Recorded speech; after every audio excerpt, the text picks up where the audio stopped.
Women Power. So mukama wange owekitiibwa Ssaabakonzi Chairman Fred Nyanzi, bakulembeze bannange owekitiibwa Manyenya Nakawa Division, owekitiibwa Member wa Parliament ow'ekitundu kino. Ttiimu y'ekibiina ki National Unity Platform bwetyo olwaleero basazeewo okukyalirako abakyala ab'e Nakawa abeegattira mu kibiina kya NUP Women's League. Bano bagamba nti bagenze okulambula ku mirimu abantu abo gye bakola kubanga kigatta ku kibiina, era ng'ensonga enkulu yakulaba nga banyweza enkolagana ya National Unity Platform n'abantu ba bulijjo. Omubaka Shamimu Malende ono omubaka wa Kampala omukyala bw'atyo atandiseewo enkola ey'okulambulanga ku bantu bano n'okumanya biki bye beetaaga mu bulamu bwabwe obwa bulijjo, kubanga bagamba nti basobola obutabakwasizaako bonna bamalayo, naye waakiri basobola okukwasizaako abo be baba basobodde okuyambako. N'omulala alina k'asobola naye ate asobola okutandikirawo n'ayambako nga bw'eri nkola ya NUP nti yakuyambagana. Women Power. Women Power. Women Power. So mukama wange owekitiibwa Ssaabakonzi Chairman Fred Nyanzi, bakulembeze bannange owekitiibwa Manyenya Nakawa Division,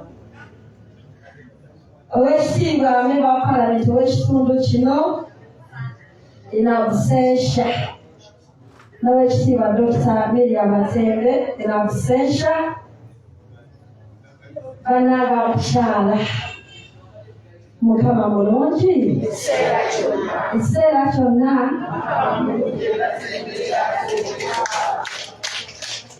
Nane nga sinagenda mu maaso muzikirize sooke kwebaza, njagala kwebaza omukyala omuteesiteesi maama tobaleriwe balimi webalire ddala. Maama leemusiwa olunaku bannange tuli basanyufu nnyo, mwebalire okuteekateeka ensonga eno. Amanya n'eddoboozi nze Shamimu Malende omubaka omukyala owa Kampala. Munzikirize mbategeeze nti omukulembeze yakkiriza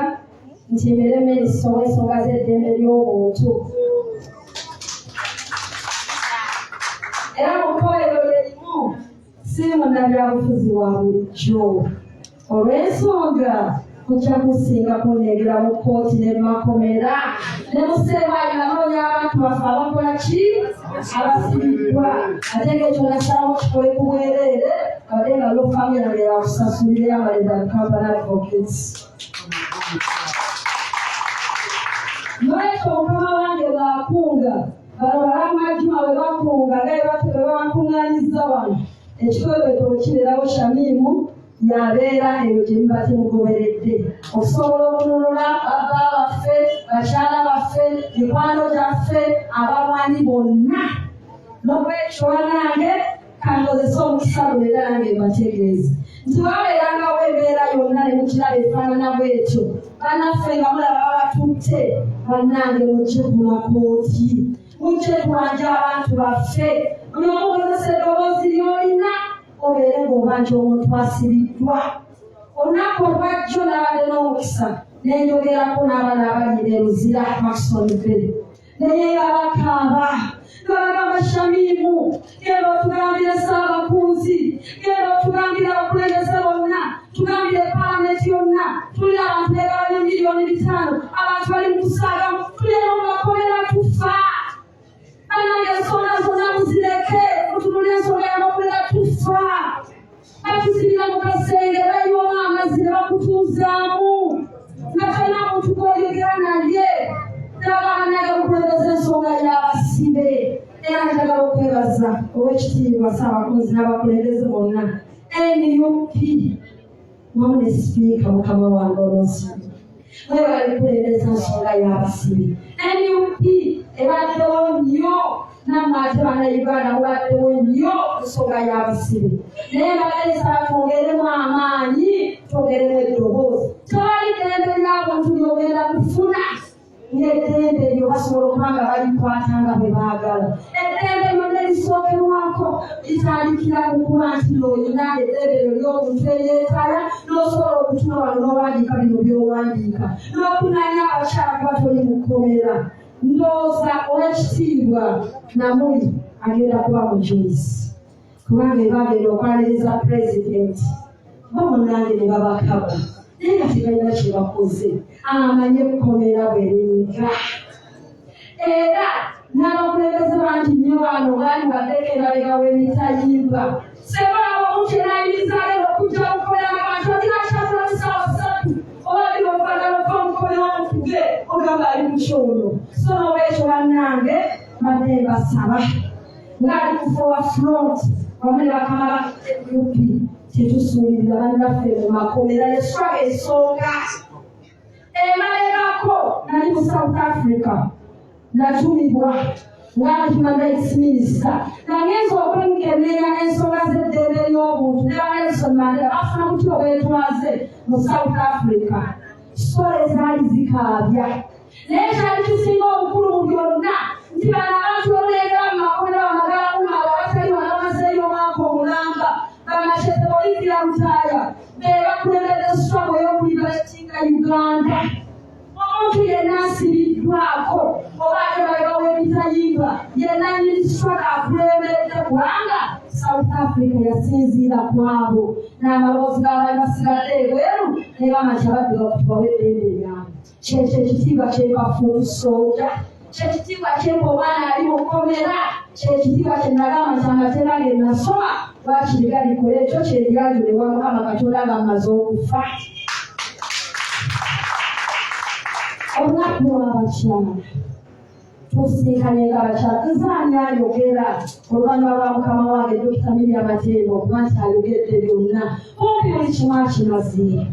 naye nsobola kwogerako akantu kamu baffe twatulanga oba Miriam Matembo twalayengera nga tuli muto nga tuli mu bifo naye nga tulaba mukama bali tuyamba ne tukula osanga abakyala okulibakwatako mu ngalo nolwekyo bwentudde wano nga muliraanye ngange alhamdulillah usana mukozesa ebyama ebitalinda eby'abakyala bwetuba tuli lunaku olw'abakyala obutamala biseera biwanvu tusinga tucelebratinga abakyala wadde tuvudde nawe wadde tulaga ne successes zaffe wamu ne challenges naye fe ofiisi y'omwaka omukyala owa Kampala omulundi guno essira twalitadde mu bintu bibiri omanyi abamusole twabavamu nebitimu byabwe tusimanya kataku ffe twataddeyo era ffe twagise focus on maternal health era nga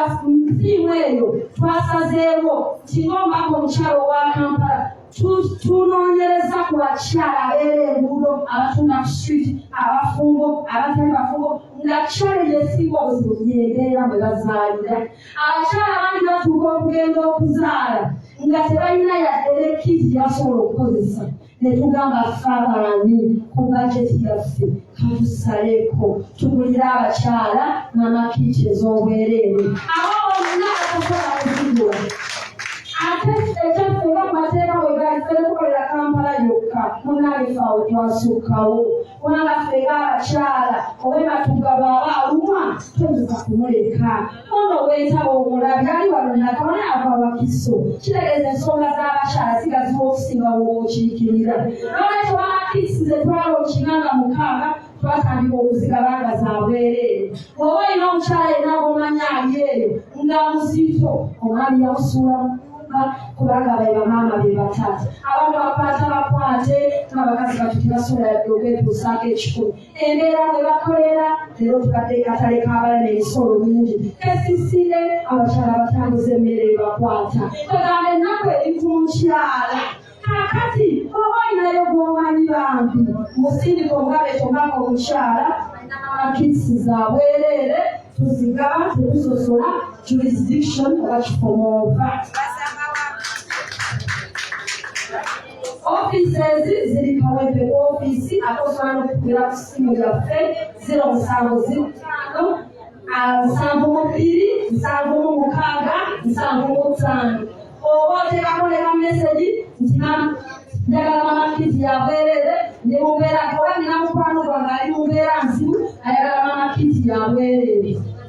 so netweranga bali abakyala abo tusobola okubeeranga tubayamba n'olwekyo mukama wange ekyobalema okutatwala budde bungi simanyi waliwo abakyala ayinza obwetaaga amakisi yes abakyala ayinza obwetaaga amakisi twagala namukisa banatu amakisi zona aliwo ekitiibwa gyobali omukyala bandi mujje bandi kwani n'abakama bange nabo balina okwogera ate banamukisa bana twema amakisi zino zabeera y'omukalamu omukyala oli obuto bange bange bali balaze embuto oba tonafuna lubuto zirekera ali